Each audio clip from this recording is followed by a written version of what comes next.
Well, good afternoon, everybody. We're about to embark on another Three Consulting Amigos. And today, Ed's going to be walking us through the pros and cons of ESOPs. This is going to be an exciting thing for those of you who may be in a position to do that.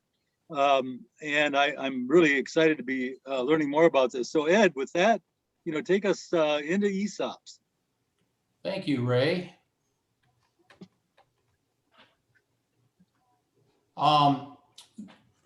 Today we're going to talk a little bit about ESOPs, which are employee stock ownership programs. And usually when people talk about selling their business, they talk about selling it to a third party. And so a lot of people have been talking about all the baby boomers going to be selling their businesses in the next 10 years. And most people automatically assume that there's going to be a sale to a third party. But I want to start off by an analysis of all the exit options. There's more than one way of selling a business. On this slide, there's 8 different ways, 4 internally and 4 externally. And when you start talking about internal sales options, I think the first one is family transfers is the most frequent. It doesn't require a lot of planning from the owner's perspective. It's just automatically he runs the business or she runs the business for as long as they can, and they move it over into some type of a family business relationship that keeps it going and transfers it from one generation to the next. It's probably the most frequent and popular way of transferring a business. Another way would be to sell it to your management team. This makes a lot of sense because the success of your business in the future is based upon how good your people are. And remember, you won't be there to manage the team, so you need a good management team to keep it forwards, move it forward. That's why a lot of businesses from time to time are sold to the management team.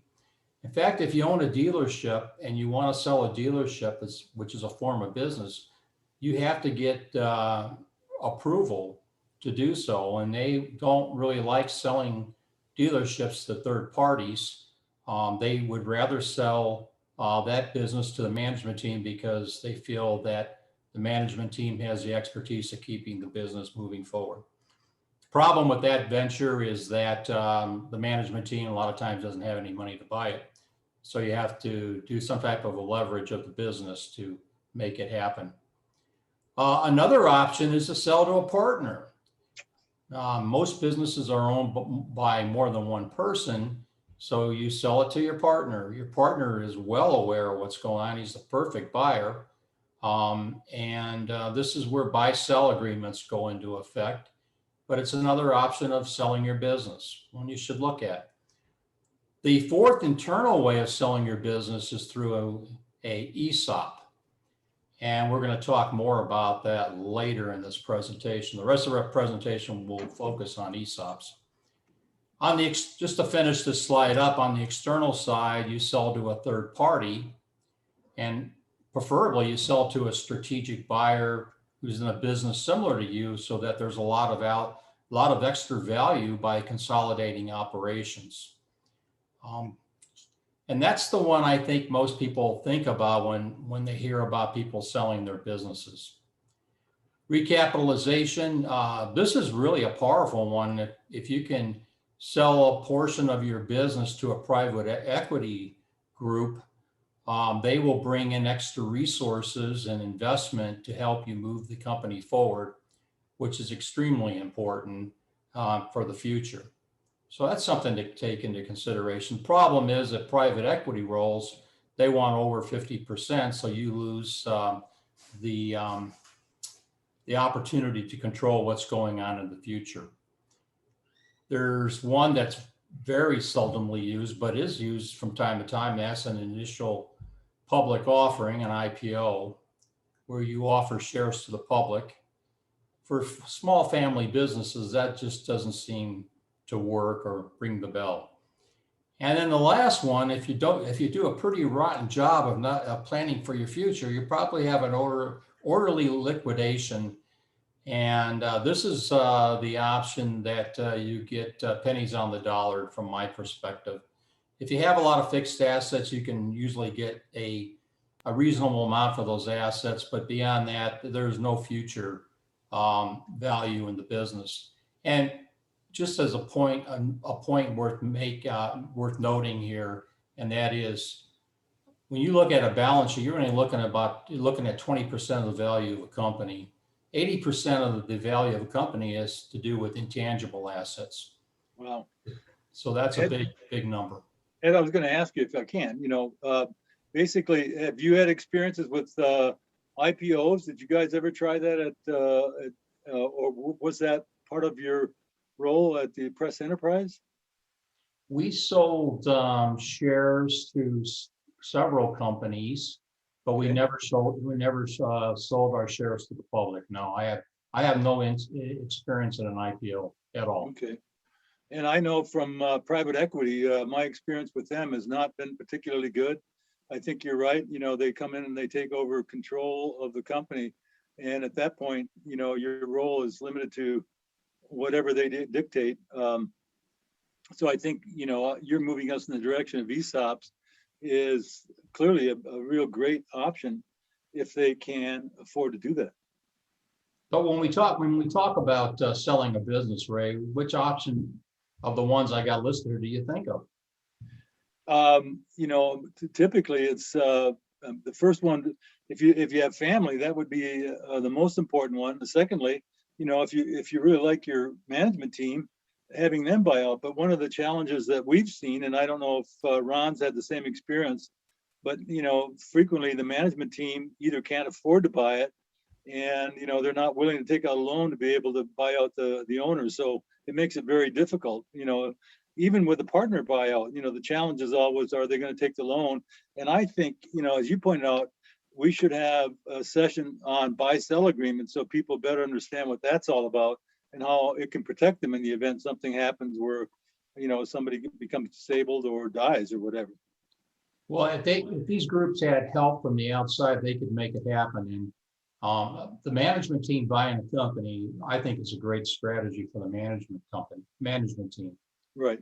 Where they can keep their place of business moving forward, and they can assume an ownership position. I think it's a wonderful opportunity, but they need help. They don't think that way.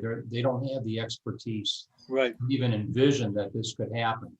But if it that's happen, kind of my experience. Most of it would lean towards that issue that the management team is pretty good as managers, but the owner is the guy who's really making the crucial decisions. Yep. And many of the managers haven't made crucial decisions, and so they're not used to it. And then the other side of it is that some people are psychologically built to own, and some people are psychologically built to manage. I've got a close friend who's really a terrific manager. He's made several $1 million owners over the years in 6 or 7 companies, and he brags about never owning a company. He never wanted to own it. He didn't ever want the headache, and he just wanted to manage it. He was well paid. He negotiated well for his performance, and he was well paid for that. But he just didn't want the hassle of doing what we're talking about right now, trying to sell it. What do you do with it when it's been successful? And he just wanted to be able to say, "Here are the keys. I'm done. We'll see you." So that's and plus I don't know how big does a company need to be. I'm just going to throw out numbers. I think to have 3 good 4 top management people, you got to have at least 30 employees, maybe 40 employees, to have enough size to be able to have good, solid, well-paid management team. And so, there are not very many companies that get up to 30, 40, 50 employees. Yeah, I was shocked to find how many people just liquidate their companies. That's most of them, I'm sure, the vast majority. It's phenomenal. Why would they do that to me? I don't quite understand. They have all this value, and they just shut it down, and they just have no knowledge that they could have sold it. Right. Yeah, I think it's pretty much. I was going to say ignorance. It's not really ignorance, but it's just that they don't understand or know that that's something that could happen, and you only do that, usually once. Most business people, they might fail once or twice, but once they get that business, they stay with it the rest of their lives.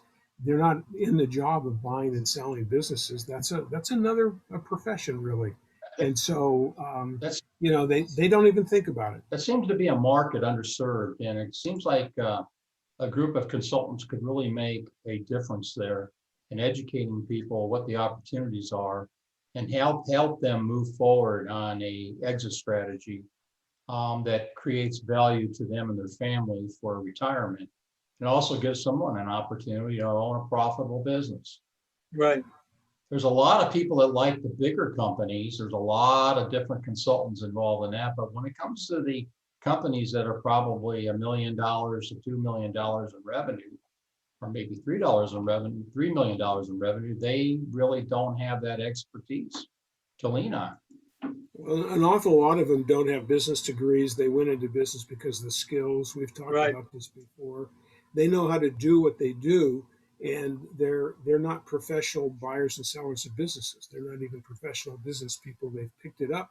Some of them are really good but they picked it up as almost a second career because their business grew because they knew what their craft was, and you just don't. Those with the mentality are the ones who are out, the bankers that are going out and looking and trying to put these deals together. Uh, they're and I've known a few of those right out of college, and they're just a different breed, an entirely different breed. They're Yeah. hard hitting, aggressive.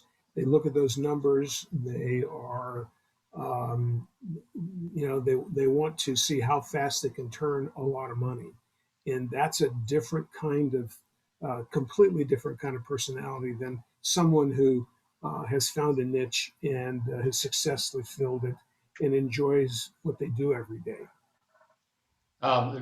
Referring to studies that have been done with people that own a business and will be transitioning out of their business in the next 10 years, 75% of them have no clear plan on how to exit their business. Yeah.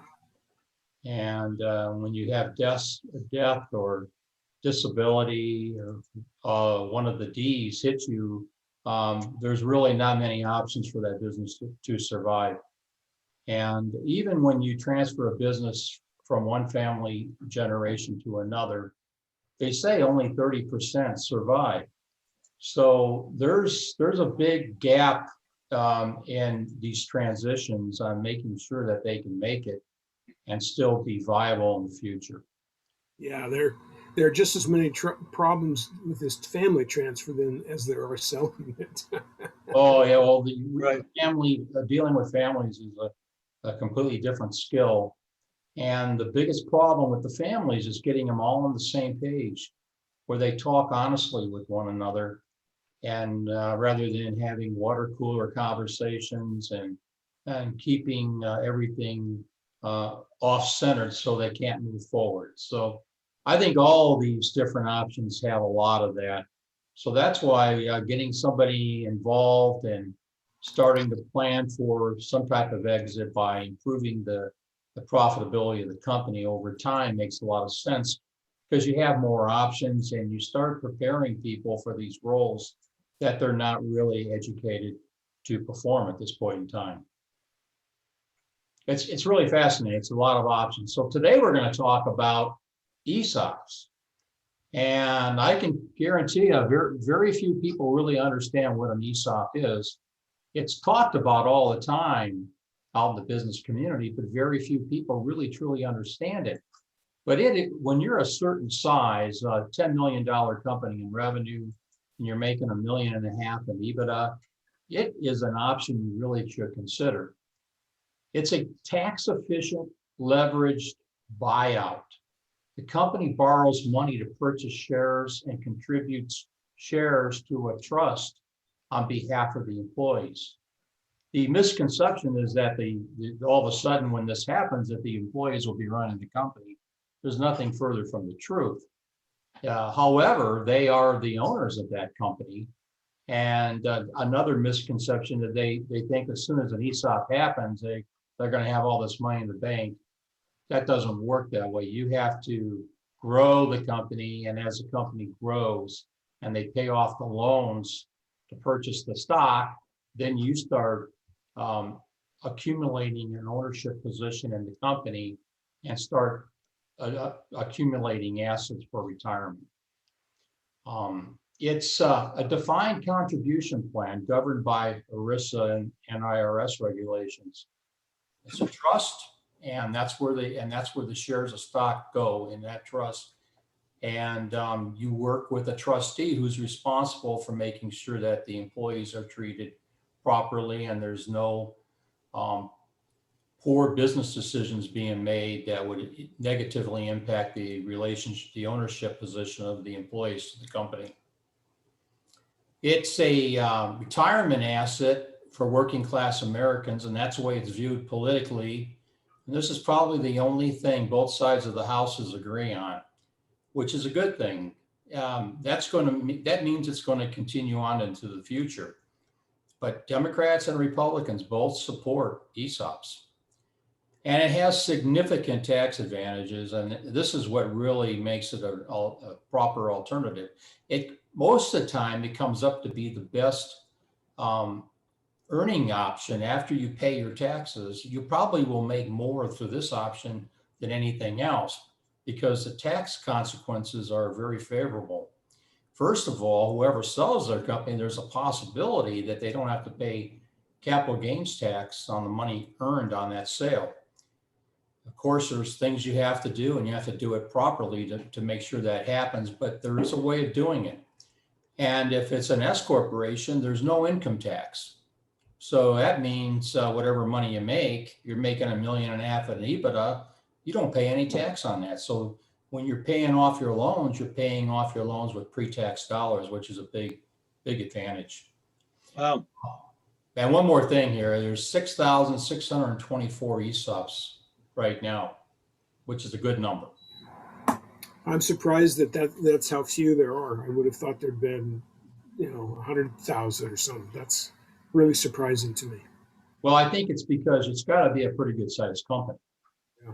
Can't be $1 million company that's making a couple $100,000. You got to make $1.5 million in profit. So I have a subchapter S question for you when you think it's appropriate for a tax question. Go right ahead, fire away. So I would have guessed that subchapter S income, which flows through to the ownership and is taxed, you're taxed as an individual normally.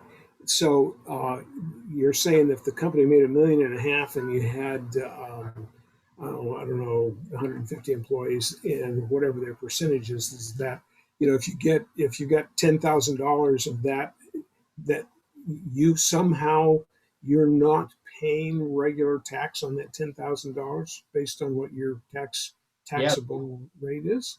If you're making $1.5 million in EBITDA, you will not pay. If you're an S corp and it's an ESOP, you will not pay any federal or California income tax. So either corporate or personal. The corporate there's no tax on the corporate. Personal, you don't pay tax. Personal, it's like your 401k plan. You don't actually pay tax until you withdraw the money. Oh, so the money itself, does that goes into the defined contribution plan? You're not getting the 10,000 in cash. That's going into your retirement account. It goes right into the retirement plan. Ah, gotcha. Okay, that explains that. Okay, yeah, so it's a great way of accumulating a lot of cash. Excuse me. And with this cash, a lot of times they go out and buy other companies. And you can have an ESOP and you can sell it again. You could sell an ESOP company to a publicly owned company. Just because you're an ESOP doesn't mean that's the final stop. Right. Okay. Cool. It's a competitive advantage in doing business. They have a record of success over non-ESOP companies. They're stronger companies. There's a 4 to 5% productivity increase in the year the ESOP is adopted. There's a 2% higher sales and employment with ESOP companies, 50% fewer bankruptcies, less likely to be laid off. So if you're in a political world, you kind of like the way that sounds. Right. It's pro-employee, 5 to 12% higher median wage. Your retirement plan is going to be 2.2 times higher than normal.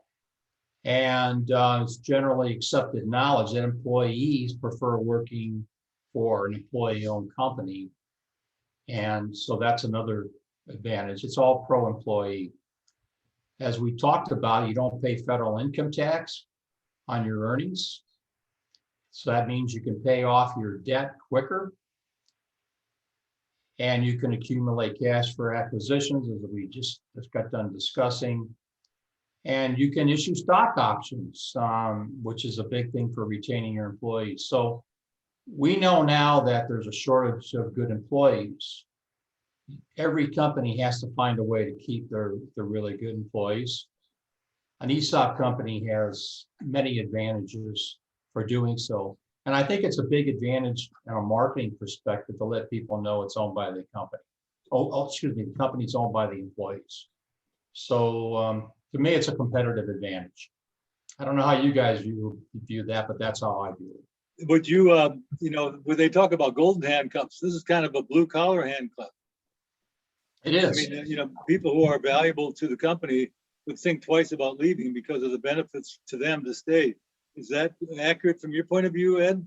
Yeah, because right now, if they work for somebody else, whatever money they bring into that company, they're just getting their wages. Right. On an ESOP company, if they have superior performance and superior earnings, they're going to get a piece of that. Yeah. So to me, that's a great selling point. Right. I would agree that from a marketing perspective, I certainly would advocate explaining that it's an employee-owned company.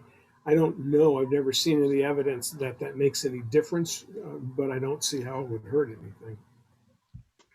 So candidates for this sales option, well, obviously you have to be a certain size.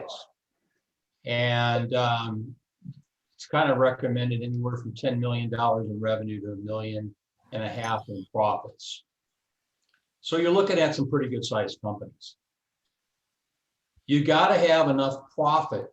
You have to earn enough profit to pay off your debt. Because remember, almost 100% of everything will be, there won't be any retained earnings. It's all going to be debt.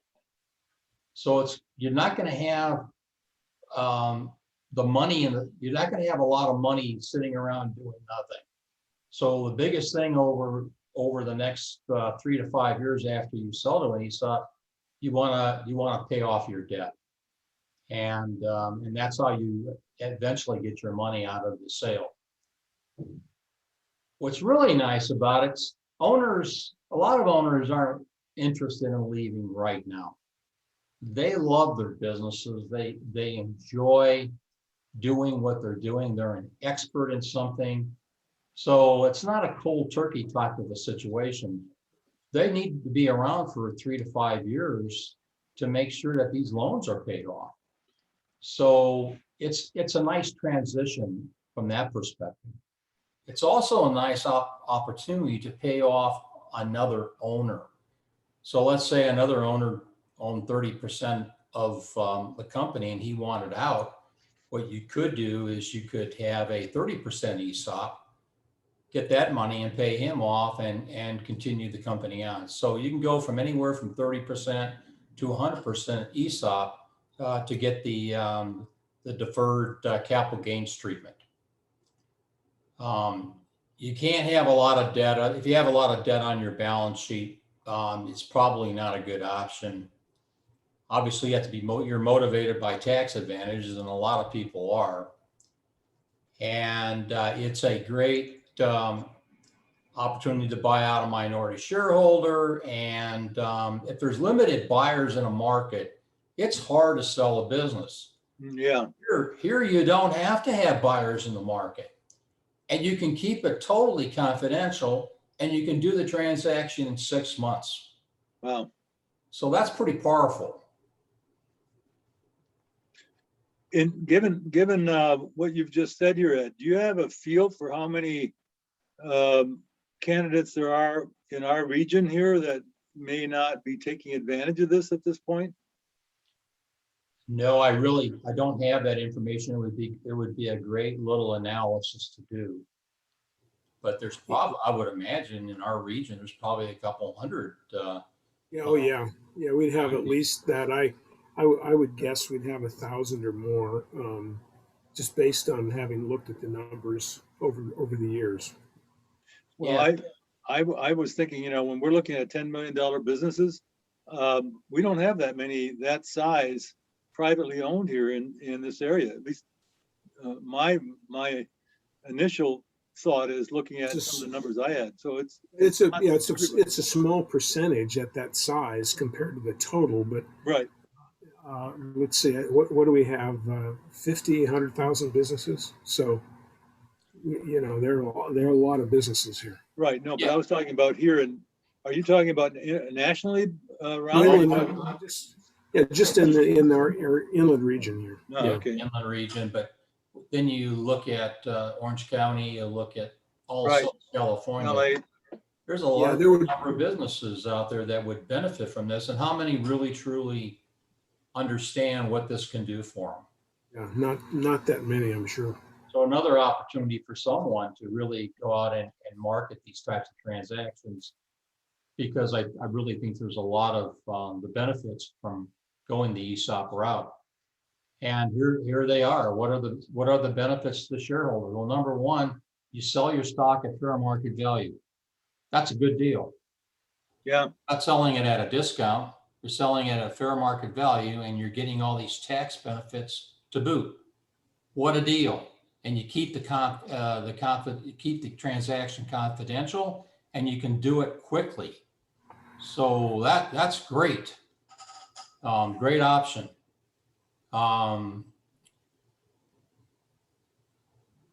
The highest after-tax profit available, I really believe that's the case. And when you look at the new Biden plan for increasing capital gains tax from 23.8% to 43.4%, this even becomes more valuable because there's a good chance you don't have to pay that tax. So I think that's going to make it even more popular as that becomes becomes official. It's a way to preserve the legacy of the company. You don't have somebody from the outside coming in and telling you what to do, or consolidating your operation with somebody else, and your business automatically kind of disappears.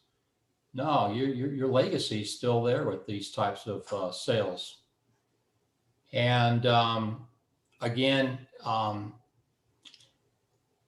it's an opportunity to take chips off the table. That's really important, because right now, these business owners, 90% of their assets in their business. So if they have a problem, like a black swan event, like COVID-19 hitting you, your whole future has been turned upside down. If you can get some of the money out of the company and invest it in other avenues, it diversifies your net worth. So from that perspective, it makes a lot of sense too. Good point. Any comments about the benefits to shareholders? Are you shocked about the tax benefits? Have you heard about those before? Well, I knew there were tax benefits. I just I can't say that I could have ever recounted them to anybody else. I was part of an ESOP years ago that did not go well, And I can certainly tell you that I got no tax benefits, and or at least I wasn't aware of the tax benefits that I got. And uh, I it was a long time ago, 35 years. So I can't remember the details, but there were several longtime employees who really did not feel as though it went well. Uh, part of the problem was is that the owner left immediately, took the cash, um, left the management team there in place. He assumed that the management team was he was a very strong personality, and the management team was not as strong or as capable of running the company as he was.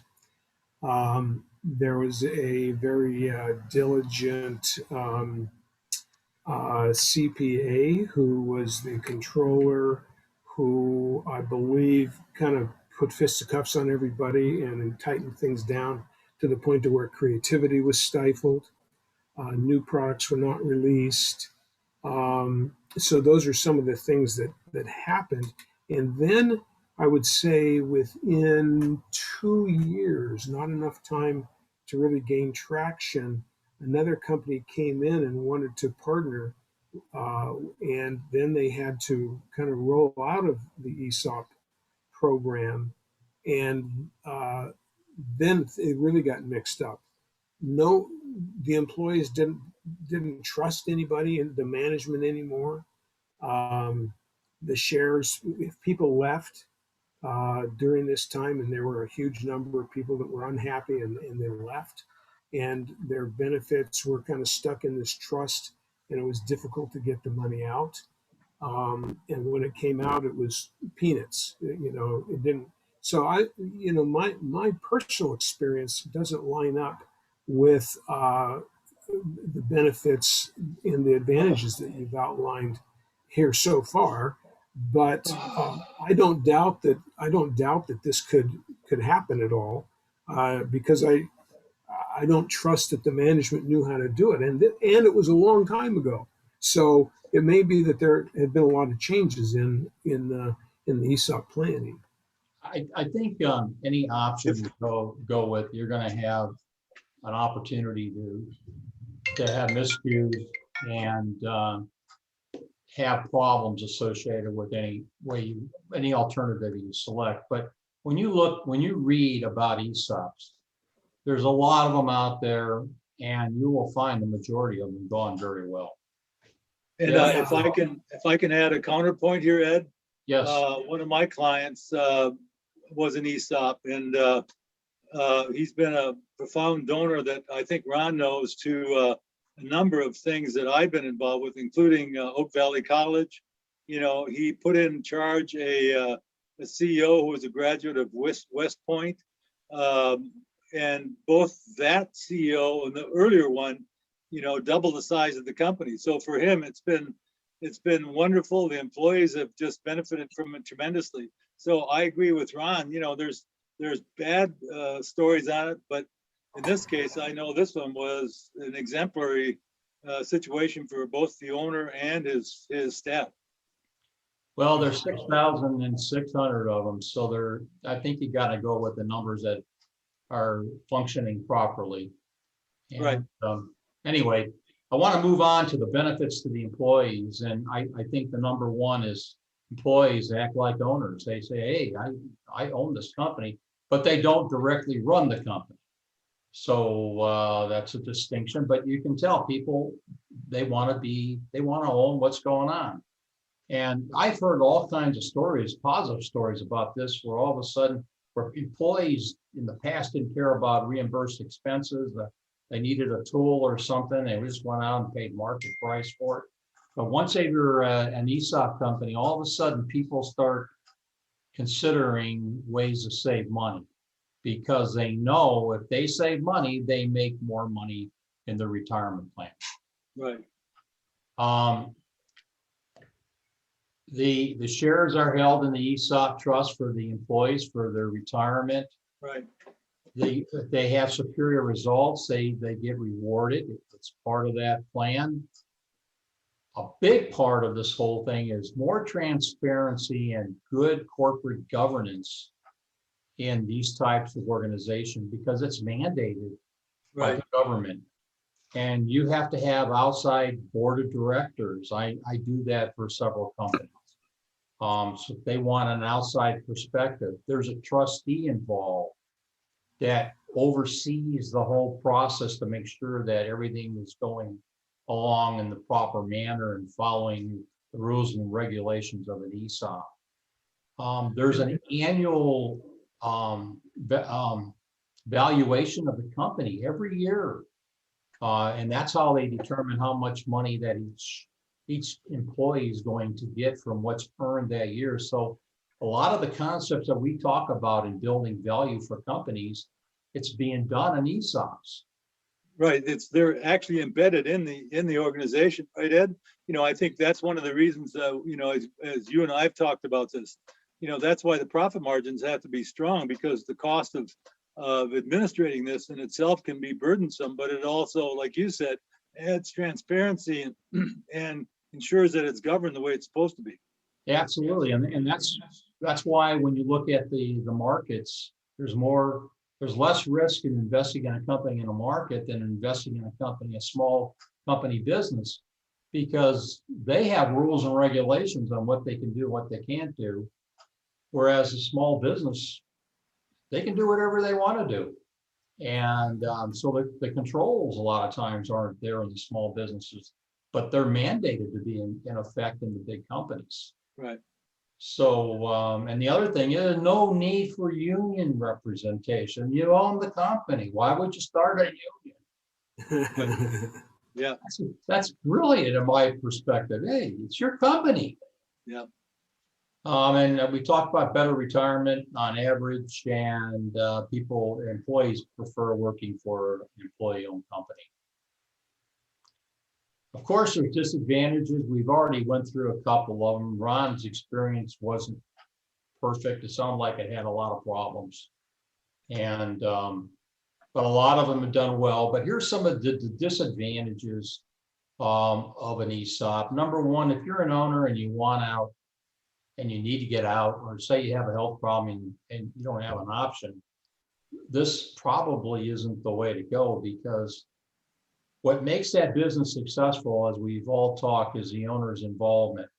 We try to get the owner out of the day-to-day, but the owner is still going to be the chairman of the board.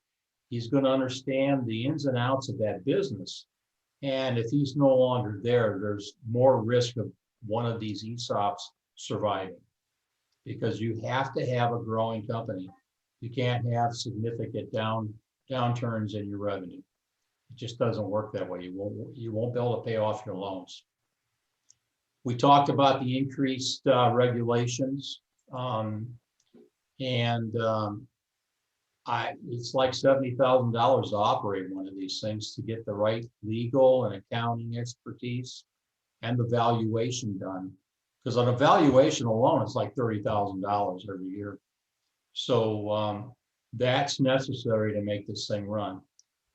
And the other thing is, for the ESOPs I participated on the board, there's a lot of extra work for the controllers. So all of a sudden, the controller is overwhelmed, and everybody's looking at all these options for improving the company, and the controller just doesn't have the capacity to do it, which means you really need to get some type of a CFO, part-time CFO involved to help in that transition and move the company forward.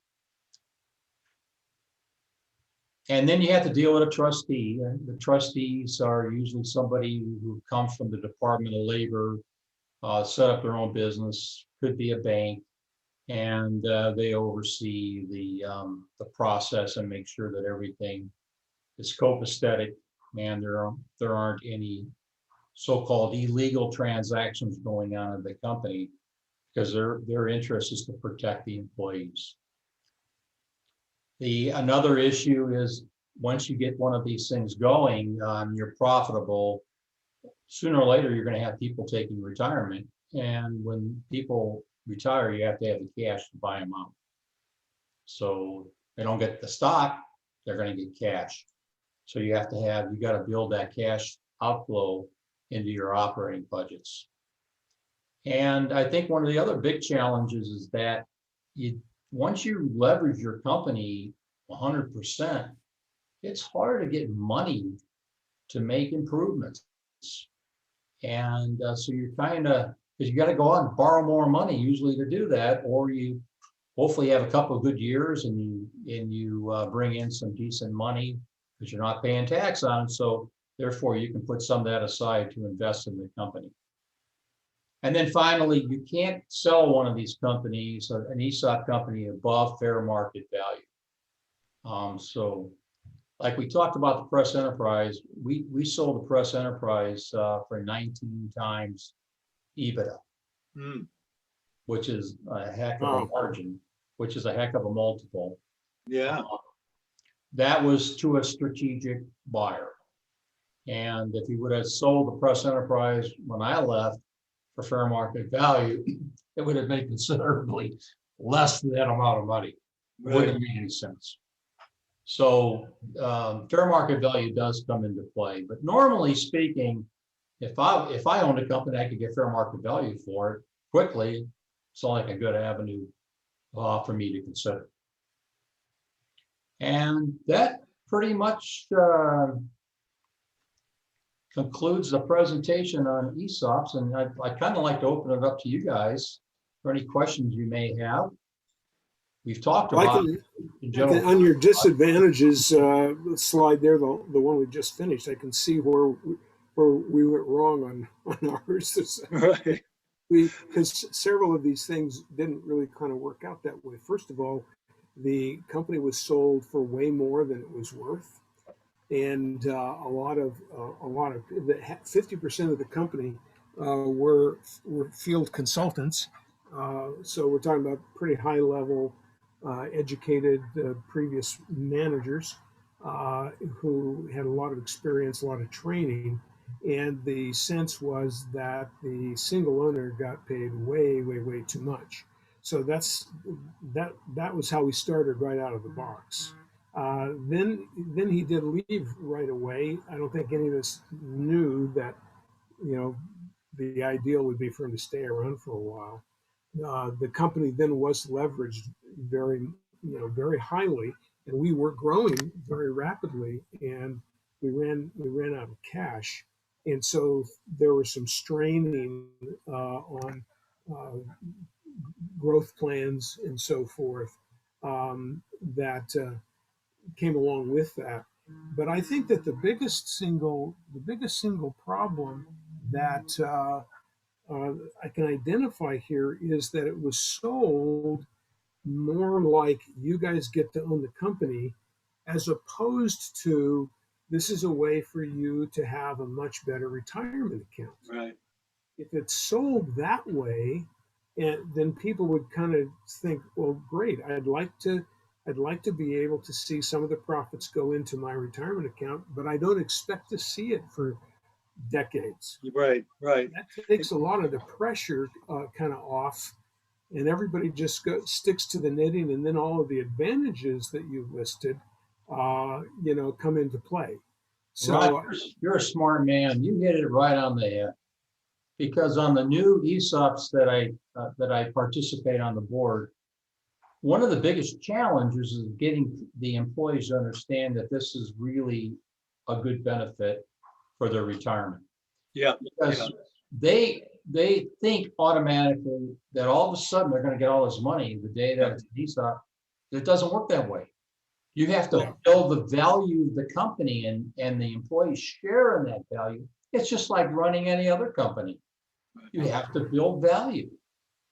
Right, and I think that's the point that you're making here, Ed, and I think Ron is too, is that this can be a very powerful program, but it has to be sold so that the employees understand what they're getting into, and they're not given to believe that they're going to get something instantly, because they're not. And overall, if the company is well run, as you said, it can be extremely lucrative for everybody. Well, look at it this way, guys. If you had an ESOP company and you built a lot of value and you made it profitable, and then you sold that ESOP to a strategic buyer. And guess what? All of the money that's earned in that transaction is going into the retirement plan. Wow, that's a good deal. It could Yeah, be, it is. that's the great upside of one of these. Obviously, they don't all turn out that way, but that's Right. a possibility because these ESOPs can be sold. Yeah, down the road. yeah. Yeah, that's a nice advantage as well. And I would say, and I want to ask you a question, and that is that another contentious part of this ESOP plan was what is the value of certain kinds of employees? You know, how much did Joe get? And well, Yeah, we're about the yeah. same position, and how much did I get? And Right. so, you know, you've got this sort of a little bit of an angst as to how valuable different people are in the company. And, you know, because 50% of the company was made up of these field guys who were 30 or 40% of them were very high dollar guys who Yeah, had been very successful, billing a lot, making a lot of money. And they were, you know, they were getting sort of the money that they earned in a way. right. Now, they ended up getting more stock, which probably makes sense, but none of the hourly folks who were sort of behind the scenes, the office people, had any idea how much money these people were making, and they were shocked. You know, you're talking about minimum wage plus a couple of dollars compared Right. to, you know, a $200,000 guy. Right, And right. there was a lot of angst there because people are kind of going, whoa, why is it that so-and-so is getting 4 times the value that I am? And I've been here twice as long. So that was another part. And I don't know how do you determine the percentage ownership that each employee gets? It's based upon the compensation that they earn. So you're Yeah, 100%. so Yeah. So if you make $50,000, your shares would be double somebody making 25,000. Okay. Okay. So what I'd like to recommend, guys, is I think this was a good topic. Why don't we carry on with some more of this next time to kind of elaborate on some of these things? Would that be okay with you, Ed? Oh, that'd be great. Yeah, I think we should do that. Ron, do you mind concluding? Thank you very much. Again, we're going to remind you that if you